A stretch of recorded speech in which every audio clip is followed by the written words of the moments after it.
Assalamualaikum warahmatullahi wabarakatuh.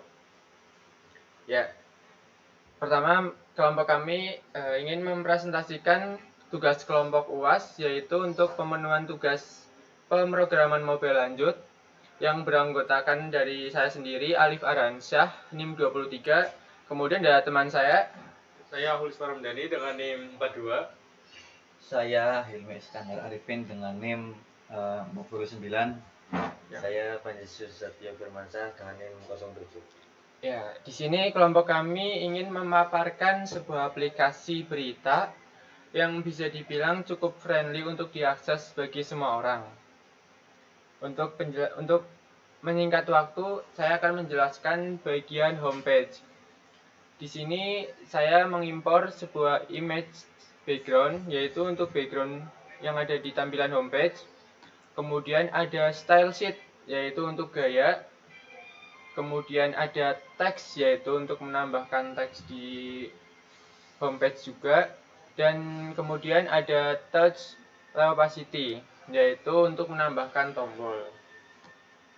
Selanjutnya di sini saya menambahkan router.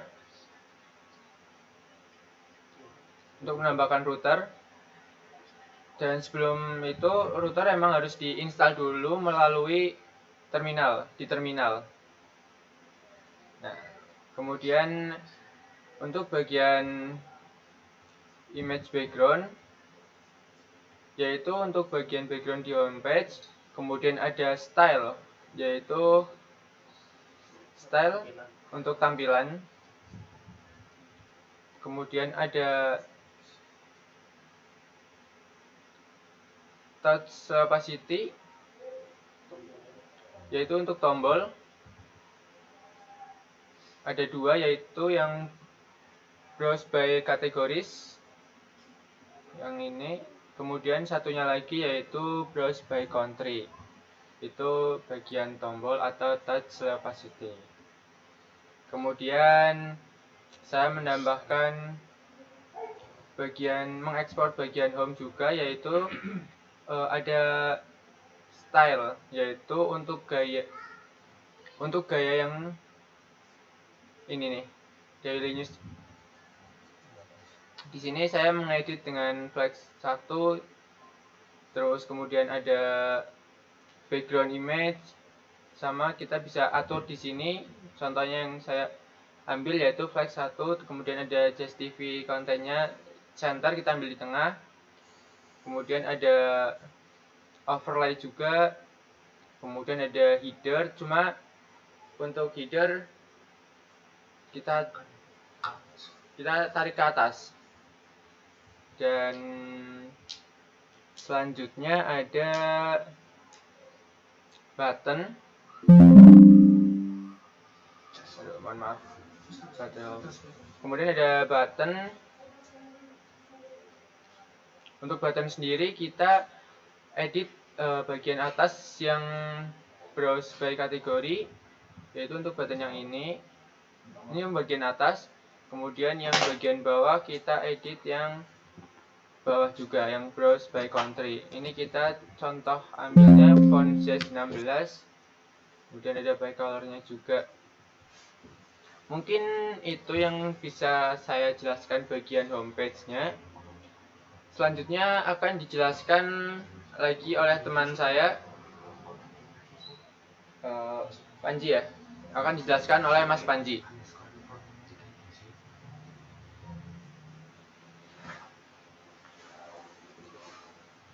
Ya.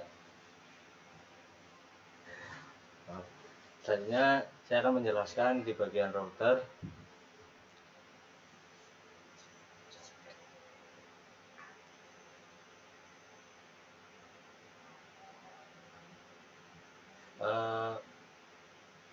Di bagian router saya menambahkan query client provider, digunakan untuk menyediakan konteks pengelolaan data API di seluruh aplikasi. Dan di sini saya akan menambahkan expo router. Di sini untuk export router membuat navigasi berbasis tab untuk aplikasi. Dan selanjutnya ada material ikon untuk memberikan ikon untuk setiap tab. Dan selanjutnya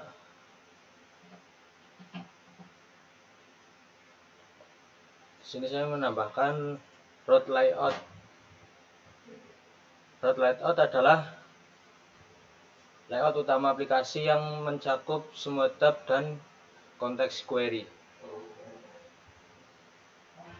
Di sini ada query client provider untuk melindungi komponen dengan pengelolaan state dan API melalui Rex query.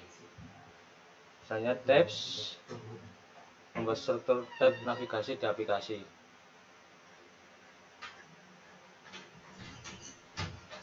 Selanjutnya tab navigasi di home tab ini menggunakan ikon home dan menyembunyikan header. Selanjutnya search new tabs ini untuk menggunakan ikon search untuk menampilkan halaman pencarian berita. Dan selanjutnya all countries tabs itu yang ikon flag untuk menampilkan berita berdasarkan negara. Yang selanjutnya all categories tabs, ikon kategori untuk menampilkan berita berdasarkan kategori. Dan di sini saya menambahkan tab tersembunyi,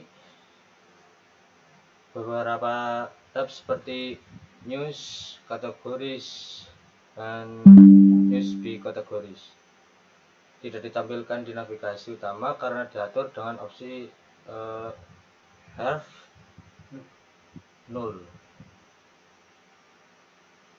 Dan di sini saya menambahkan ikon dan label. Setiap tab menggunakan ikon material ikon dengan ukuran 40 pixel. Dan label memiliki gaya font dengan ukuran kecil, font size 12. Ya mungkin hanya itu di bagian router. Selanjutnya akan dilanjutkan oleh teman saya. Terima kasih.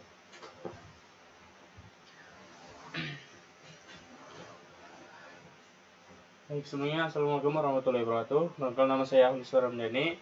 Di sini saya akan menjelaskan untuk pengkodingan bagian API.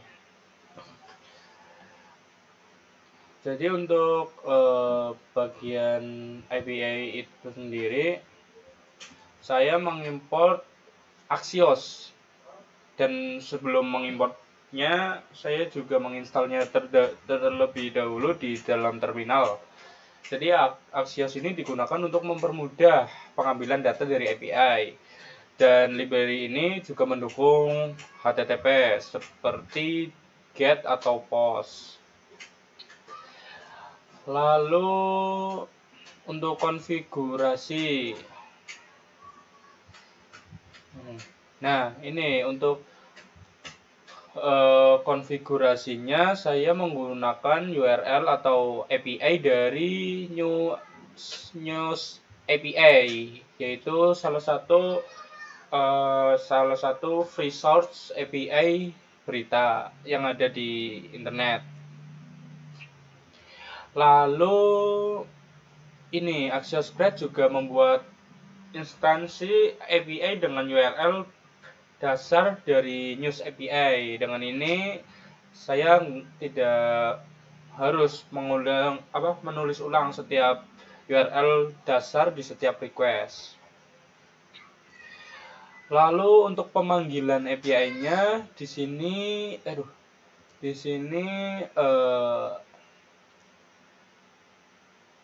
untuk pemanggilan get news by kategori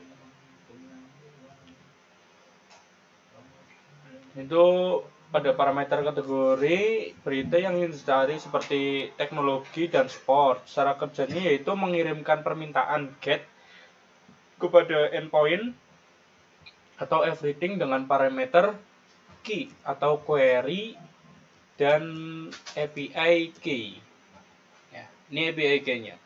Jadi saya mendapatkan API key di dalam website news API. Dan ini juga sama untuk komponen lainnya seperti get news, get top news country, dan emang baru dua saja yaitu dari kategori dan dari country gitu. Lalu ya sih sama saja semakin. Lalu ke get news by query. Tujuannya yaitu untuk mencari sesuai dengan kata kunci. Cuma fitur yang ini belum selesai. Baru yang dua ini.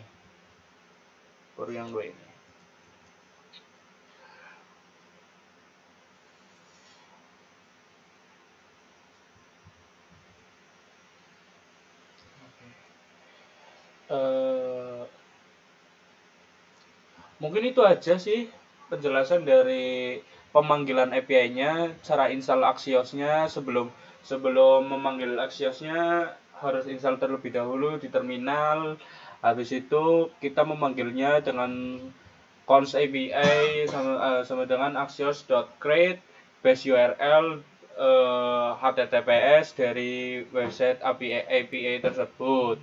Lalu kita di website tersebut, di website news API, kita request API key, dan saya di sini sudah mendapatkan API key dan sudah bisa menampilkan data dari API. Nanti akan dijelaskan lebih lanjut oleh Mas Hilmi karena dia bagian untuk dari fitur tersebut. Oke. Mungkin selanjutnya akan dilanjutkan oleh Mas Hilmi. Untuk waktunya monggo. Seperti tadi.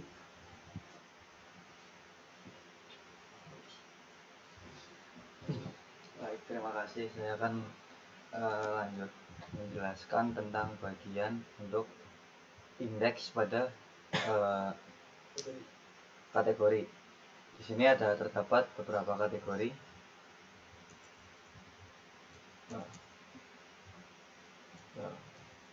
Yang pertama ada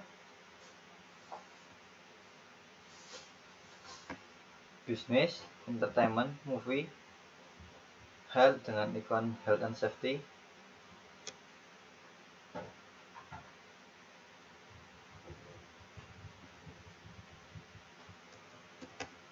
pematiannya artificial. Ora bisa cerita kena. Oh iya, diulang NPM para terminal karena ininya error. Mohon maaf sebelumnya karena ininya error, kita akan new terminal lagi. Text export.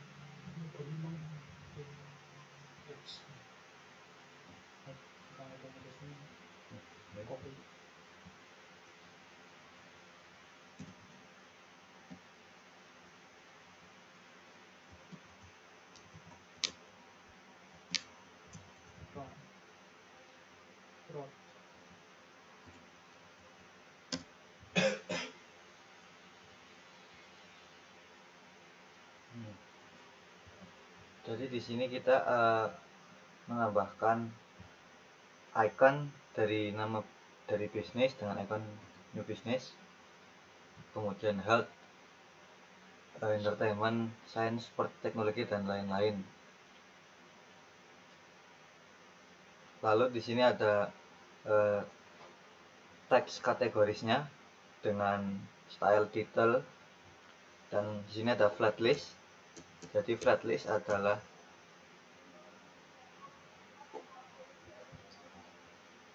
untuk menampilkan daftar kategori secara efisien. Kemudian di bawahnya nanti ada touchable opacity untuk membuat elemen kategori interaktif, ada linear gradient untuk memberikan efek gradasi bagian sebagai latar belakang, material icon untuk menampilkan ikon setiap kategori, view router digunakan untuk navigasi antar halaman menggunakan export router. Nah, kemudian untuk kategori yang disimpan dalam array kategori, setiap item memiliki ID, nama, dan icon. Jadi fungsi utama flatlist adalah mengintegrasi data kategori dan menampilkan komponen untuk setiap kategori. Kemudian touchable opacity membuat elemen kategori bisa ditekan atau diklik pengguna lalu diarahkan ke rute dinamis berdasarkan nama kategori. Kemudian gaya antarmuka, gaya didefinisikan sebagai style sheet untuk membuat antarmuka yang modern dan responsif. Elemen kategori memiliki efek bayangan dan padding untuk estetika yang lebih baik. Ya, kemudian mungkin itu saja yang dapat saya sampaikan. Kurang lebih mohon maaf jika banyak kesalahan kata atau pengucapan akhir kata. Wabillahi taufiq wal hidayah. Wassalamualaikum warahmatullahi wabarakatuh. Waalaikumsalam warahmatullahi wabarakatuh. Ya, 16 menit.